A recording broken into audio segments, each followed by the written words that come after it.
তিন ধরনের ভর্তা। আপু নাড়ু বানানো শুরু করে দিচ্ছে। আনিফা একটা বানাইছে, সে হলো একটা সারপ্রাইজ পাইছে। গুলো হলো আপুর যা পাঠাইছে। আসসালামু আলাইকুম, welcome to my new vlog. আমি সাইমা আপনাদের সামনে হাজির হয়েছি নতুন আরেকটি ভিডিও নিয়ে। আশা করছি সবাই ভালো আছেন, আমি আলহামদুলিল্লাহ ভালো আছি। টাঙ্গাইল চলে যাব ইনশাল্লাহ। তো তার আগে কিছু খাবারের আইটেম রেডি করা হচ্ছে। এখানে হলো কাবাবটা আপু সিদ্ধ করে নিয়েছে, ডাল আর মাংস, তো সেটা এখন পাটায় বেটে নিচ্ছে। আজকে সারাদিন বিভিন্ন আইটেম রান্নাবান্নার কাজেই চলে যাবে। আপু হলো কাবাবের সব কিছু রেডি করে দিছে। তো একটা ডিম ভেঙে দিলাম, কারণ হলো মাংসের পরিমাণ একটু বেশি হয়েছে, তো আশ্বাস লাগতেছে। আর এই তো আমি আর আনিফা এখন কি বানাবো? কাবাব। কাবাব আমরা এখন কাবাবের শেপ দিব। টেবিলের ওপর উঠে বসছে কাবাব বানানোর জন্য।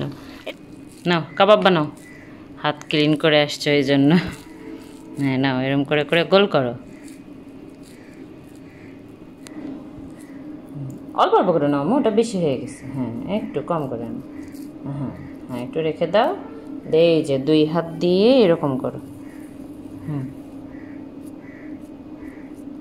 এই যে এরকম করো। আমি তোমাকে দিয়ে দিচ্ছি আর তুমি করো। আনিফা একটা বানাইছে, ছোট্ট একটা। তুমি নিবা?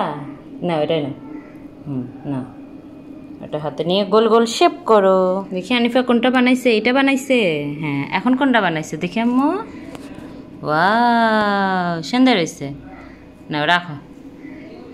হ্যাঁ রেখে দাও। এই তো আনিফাও বানাতে পারে। খালা ভাগ্নি মিলে এই তো কাবাব বানাইলাম। তো এই যে এগুলো হলো আনিফা বানাইছে। এইটা এইটা এটা ফার্স্ট বানাইছে, এটাও বানাইছে, এটাও বানাইছে, এটাও বানাইছে, এটাও বানাইছে। এগুলো সব, হ্যাঁ আনিফা যেগুলো বানাইছে সেগুলো আনিফা খাবে, তাই না? সেগুলো সবগুলোই আমি বানাইছি। এগুলো সবগুলো তুমি বানাইছো? জি। ওরে বাবা, এগুলো এখন একটু ডিপ করবো আমরা। আসো আসো আসো আসো। নিয়ে বাসার জন্য কিছু হবে, আমরা খাওয়া দাওয়া করবো আর টাঙ্গাইলে একটু নিয়ে যাব। ফ্রিজ থেকে বের করে নিলাম। এগুলো একটু ডিপ ডিপ হয়েছে, মানে বরফের মতো হয়েছে। তো এই যেগুলো টাঙ্গাইলের জন্য নিচ্ছি। আমি একটু বড়াইয়ের আচার নিয়ে যাব। এবার বড়াইয়ের সিজন চলে গেছে কোন দিক দিয়ে আমি আসলে খেয়াল করি নাই। তো আম্মুকে বলে রাখছিলাম, তো কিনে রাখছিল। আপু এখন সেটা আচার করে দিচ্ছে। বড়াইগুলো একদিন পানিতে ভিজিয়ে রেখেছিল আর সিদ্ধও করে নিয়েছে। এখানে হলো চিনি দিছে, গুঁড়া মরিচ দিছে, সরিষার তেল দিল আর কি আপু, একটু লবণ দিছি সামান্য পরিমাণ। এই তো। আচ্ছা, আমি বাসায় কখনো আচার করা দেখি নাই, তাহলে আম্মু করতো। আর হলো আমি একবার বানাইছি শুধু গত সিজনে। আচার বানানো কমপ্লিট। আমি আসলে ছিলাম না কাছে, তো এসে দেখি যে আপু মশলা টশলা দিয়ে একদম কমপ্লিট করে ফেলছে। আম্মু এখানে সকালবেলায় মোয়া মাছের চচ্চড়িটা রান্না করে রেখে গিয়েছে। এখানে মোয়া মাছ আর বাটা মাছ একসাথেই মিক্সড করে রান্না করছে। তো আমি এত সুন্দর করে আসলে ছোটো মাছ চচ্চড়ি করতে পারি না। তো বাড়িতে আসলে দেখা যায় যে আমার শাশুড়ি বা আম্মুর হাতের এই ছোটো মাছ চচ্চড়িটা সবসময় খাওয়া হয় বা আমি নিয়ে যাই। তো সেটা আম্মু শুনছে, তাই সকালবেলা উঠে দেখি যে আমরা ঘুম থেকে ওঠার আগে আম্মু রান্না করে রেখে গেছে। তো সেটা এখন বক্সে ভরা হচ্ছে। নারকেলের নাড়ু করা হবে, সেজন্য হলো ডাব কালকে থেকে, সরি ডাব না, নারকেল আপু একটা আনছিল, সেটা ভিতরে আমরা ভাঙার পর দেখি ওইটা নষ্ট। আম্মু কিনে আনছে দুইটা, তার ভিতরে এই যে একটা ভালো ছিল। এটা মানে আগের না আপু? হ্যাঁ এটা আগের, এটা ভালো ছিল। তো আর একটা ছিল সেইটাও নষ্ট। পরে আবার দুইটা পাঠাইলো, এই যে এই দুইটা পরে পাঠাইছে। এইটা আবার হলো পুরোপুরি নারকেল হয় নাই, এ তো পূর্ণই মানে এক নারকেল, হ্যাঁ কচি। তো এক নারকেলের নাড়ু খাওয়ার জন্য কত পেরেশান। নারকেল কোরানো শেষে তো গ্যাসের চুলায় বসিয়ে দিছে, আর সাথে চিনিও দিয়ে দিল। অনেক বেশি পরিমাণে হয় নাই, অল্প পরিমাণেই হয়েছে। নারকেলের নাড়ুটা মানে যখন উঠাইয়া দেয় তখন আমি গোসলে গেছিলাম, এসে দেখি যে একদম হয়ে গেছে। আপুর নাড়ু বানানো শুরু করে দিছে। এই যে অল্প পরিমাণে, বেশি নাড়ু হবে না। হ্যাঁ কিন্তু এখানেই কি তিনটা নারকেল আছে না আপু, অথচ তিনটা নারকেল। হ্যাঁ দুইটা একদম ছোট। তবে গুড় দিয়ে করলে হলো কালারটা আরো সুন্দর আসতো, আমার মাথায় ছিল না। চিনি দিয়ে করা হয়েছে। হ্যাঁ আমার একটু মাথায় ছিল না, মানে কালারটা হইলে ভালো লাগে। সবগুলো নাড়ু করা শেষ, আর এই যে একটা প্লেটই হয়েছে। আগামীকাল ইনশাল্লাহ চলে যাব। তো তার আগে এখানে হলো কুরবানিদের পর থেকে তো গরুর মাংসের এটা ওটা আইটেম তো খাওয়াই হচ্ছে। তো আপু বললো যে তাহলে একটু খুদ ভাত খাওয়া হোক। তো আমার শাশুড়ি হলো খুদের চাল দিয়েছিল বাসায়, তো বলছিল যে হলো আমি থাকতে থাকতেই যেন আম্মুকে নিয়ে খেয়ে যাই। তো আপু বললো যে তাহলে ঠিক আছে কিছু ভর্তা আইটেম করা হোক।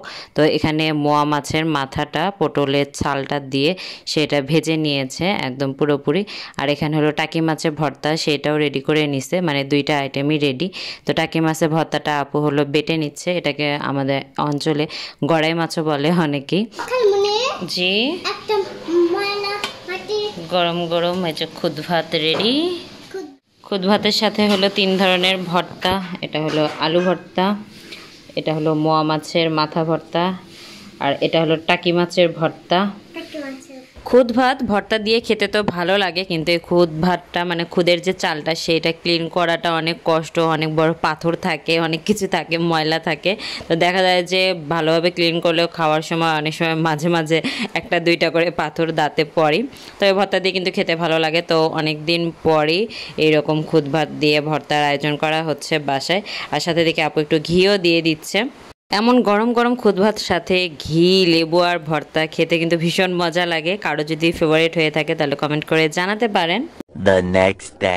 পরের দিন সকালবেলায় আমি এখন টাঙ্গাইলের উদ্দেশ্যে রওনা দিব, যার কারণে ব্যাগপত্র গোছানো হচ্ছে। তো এটা আমি বাসের ভিতরে নিব, সে ব্যাগটাই গোছানো হচ্ছে।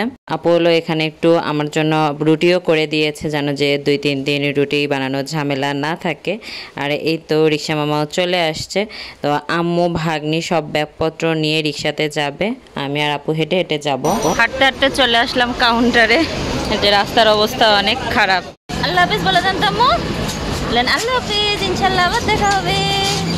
মনে হচ্ছে আমাদের বাস চলে আসছে, ওই তো বাসে একটু মাথা দেখা যাচ্ছে।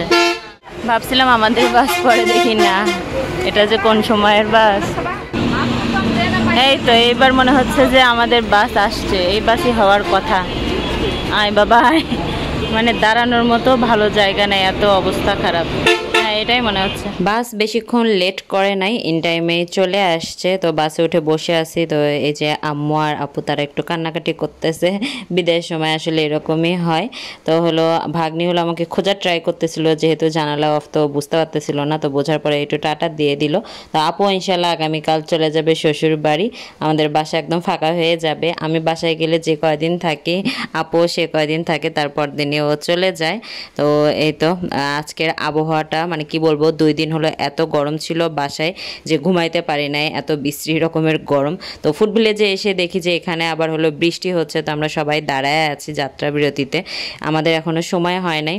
তো যেহেতু যাদের সময় হয়েছে যাত্রা বিরতি শেষ, তারা এখানে ওয়েট করতেছিল। আর কিছু কিছু বাস এরকম আগায় এসে যাত্রীদেরকে নিয়ে যাচ্ছিল। আকাশ তুমি মেঘলা, যেও না কো একলা। ভিলেজ থেকে বৃষ্টি পাইলাম, তার কিছুক্ষণ পরে দেখি আবারও বৃষ্টি শুরু হয়েছে। তবে টাঙ্গাইলে শুনলাম যে এখনো বৃষ্টি হচ্ছে না, বা আমাদের বাসাতেও না। তো আমি বললাম যে কয়েকদিন বাসায় গরমে থাকতে পারি না, আর আজকে আসলাম আর আবহাওয়াটা এরকম নরম হয়ে গেল। তো বাইরে ফোটা ফোটা বৃষ্টি পড়ছে, তবে আল্লাহ আল্লাহ করছি যখন নামবো তখন যেন বৃষ্টি না থাকে, কারণ বাস থেকে নামার সময় খুব ঝামেলা হয় বৃষ্টি হইলে। তো বঙ্গবন্ধু সেতুর কাছাকাছি চলে আসছে, এদিকে আর বৃষ্টি নাই। তো দেখলাম যে ট্রেনও যাচ্ছে, আর রেল সেতুর কাজও প্রায় মোটামুটি শেষের দিকে দেখতে পেলাম। টাঙ্গাইল ভালোভাবে পৌঁছে গিয়েছি আলহামদুলিল্লাহ। তো আমার হাজব্যান্ড হলো রিক্সা নিয়ে দাঁড়ায় ছিল বাস স্ট্যান্ডে। তো আমি হলো বাইকে যাব, আর রিক্সাতে করে সব ব্যাগপত্র উঠিয়ে দেওয়া হয়েছে। তো আগে আগে রিক্সা যাচ্ছে, আর পিছন পিছন আমরা। তো টাঙ্গাইলে এসে দেখি যে বৃষ্টি আর কি দেখবো, আকাশ তো একদম পরিষ্কার, আর এত গরম আমি দেখলেই বুঝতে পারবেন যে কি পরিমাণে পরিষ্কার আকাশ। আল্লাহর কি একটা রহমত যে এক জায়গায় বৃষ্টি হচ্ছে আর এক জায়গায় বৃষ্টি নেই। আমার স্যার নামায়া দিয়ে চলে গেল। তো এই যে ব্যাগগুলো তো একটু ফ্রিজে রাখলাম, এটা পরে খুলবো। আর এটা সে আনছে, এখানেই রেখে দিচ্ছে, এটা খোলেও নাই। আর এই যে এগুলো একটাও খোলে নেই। তাকে খাবার রান্না করে পাঠাইছিলাম, যেহেতু আমার আগে আসছে। তো এসে দেখি খাবার ওরকমই আছে। তো বুটের ডাল রান্না করে পাঠাইছিলাম, মাংস রান্না করে পাঠাইছিলাম, সেটাও দেখি আছে। এসে বারান্দা খুলে আগে গাছগুলো দেখতেছি, মাশাআল্লাহ আমার লাকি ব্যাম্বুটা অনেক বড় হয়েছে।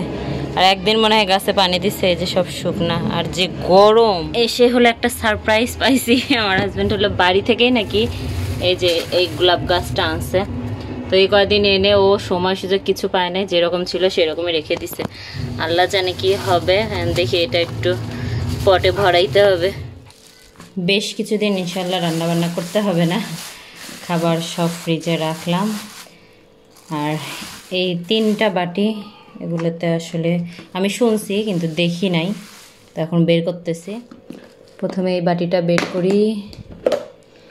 এটাতে হলো রোস্ট আছে। এই খাবারগুলো হলো আপুর যা পাঠাইছে আমার জন্য। তো বাসায় তো সবসময় খাওয়া দাওয়ার উপরে ছিলাম, তো আপু বলতেছে যে তাহলে নিয়ে যাও, যে খেতে পারবা, শাকিলও খেতে পারবে। এটাতে মেবি বুটের ডাল। আর এইটাতে হলো খোল বাবা, এটাতে হলো বিরিয়ানি আছে। তো ইনশাল্লাহ যে রান্নাবান্না করে আনছি অনেক দিন আর কষ্ট করতে হবে না। তো আমার হাজব্যান্ড যেহেতু দুপুরে খাবে না, তো এগুলো ইনশাল্লাহ রাতের বেলা গরম করব। আর আজকে ভিডিওটা এখানেই শেষ করছি। আমি দুপুরে খাওয়া দাওয়া করব। আল্লাহ হাফেজ।